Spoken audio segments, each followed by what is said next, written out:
Rio Bravo, western réalisé en 1959 par Howard Hawks.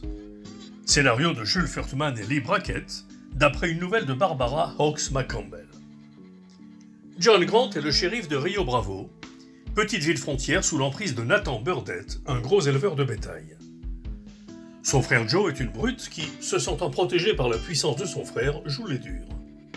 Un soir dans un saloon, ivre, il abat sans raison un homme désarmé. Grant l'arrête et le jette en prison, où il attendra la venue d'un juge fédéral.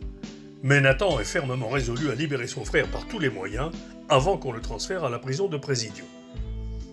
Pendant les funérailles de la victime de Joe, Pat Wheeler, un ami de Grant, arrive en ville avec une caravane de chariots accompagné d'un jeune homme d'allure bravache, Colorado. Wheeler informe Grant que les hommes de Nathan Burdett ont bloqué l'entrée de la ville pour l'empêcher d'emmener Joe.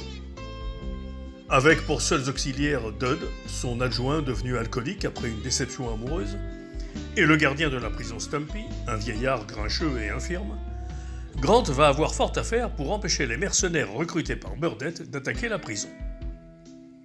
Wheeler propose à Grant l'aide de Colorado, mais celui-ci décline la proposition, préférant s'occuper de ses affaires. Un soir, alors que Dud et Grant patrouillent en ville, Carlos, le propriétaire de l'hôtel, les interpelle pour leur dire que Wheeler parle bien trop du soutien dont il a besoin. Une femme énigmatique, Feathers, arrive en ville pour la nuit. C'est une joueuse professionnelle que Grant soupçonne, à tort d'avoir triché, et dont il va très vite tomber amoureux. Quand Wheeler rentre à l'hôtel, il est abattu par un homme de Burdett.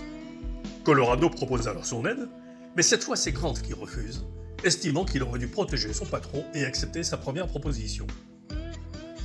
Grant et Dud débusquent et blessent le tireur, puis pénètrent dans le saloon de Nathan où il s'est réfugié. Ils ne le trouvent pas au bar, mais Dud remarque des gouttes de sang qui tombent dans un verre depuis l'étage. Il tire et tue le meurtrier de Wheeler. Voulant voir son frère, Nathan Burdett arrive avec ses hommes à l'entrée de la ville, gardés par Dud, qui les oblige à déposer leurs armes. À la prison, Nathan s'entretient avec Joe. Grant le prévient que s'il tente de libérer son frère, celui-ci sera tué accidentellement. Au matin, Dud est attaqué par 4 hommes de Burdett qui le ligotent et le poussent dans une écurie. Dissimulant leurs armes, ils s'approchent de Grant près de l'hôtel avec un faux blessé, sortent leurs armes, alors que celle de Grant est hors d'atteinte, et exigent la libération de Joe. Depuis l'hôtel, Colorado voit toute la scène et demande à Feathers de jeter un pot de fleurs à travers une fenêtre pour faire diversion. Il surgit alors sur le perron, lance son fusil à Grant, puis ils abattent les hommes de Burdett. Grant court jusqu'à l'écurie libérer Dud.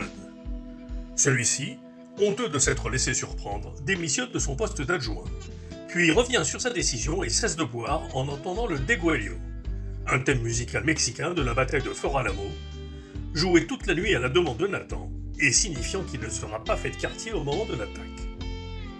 Colorado accepte de rejoindre Grant et le groupe décide de se barricader dans la prison car plusieurs jours seront nécessaires avant l'arrivée du représentant fédéral. Dud et Grant se rendent à l'hôtel pour chercher des provisions. Mais des hommes de Burdett ont investi l'hôtel et capturé Carlos et sa femme, qu'ils obligent à crier pour attirer Grant. Ce dernier arrive et tombe dans l'escalier, victime d'un piège, tandis que Dud, qui s'est précipité pour l'aider, se fait désarmer. Dud convainc Grant de laisser sortir Joe, faisant remarquer que Stumpy est seul et ne pourra pas tenir longtemps. Grant accepte et se rend à la prison avec 3 hommes de Burdett. Mais la proposition de Dud était une ruse, car Colorado est avec Stumpy, et ils parviennent à abattre 2 des hommes de Burdett, le 3e étant blessé. Ceux restés à l'hôtel emmènent Dud comme prisonnier et proposent de l'échanger contre Joe. Grant accepte. Il est prévu que Dud et Joe marchent l'un vers l'autre, chacun en direction de son camp.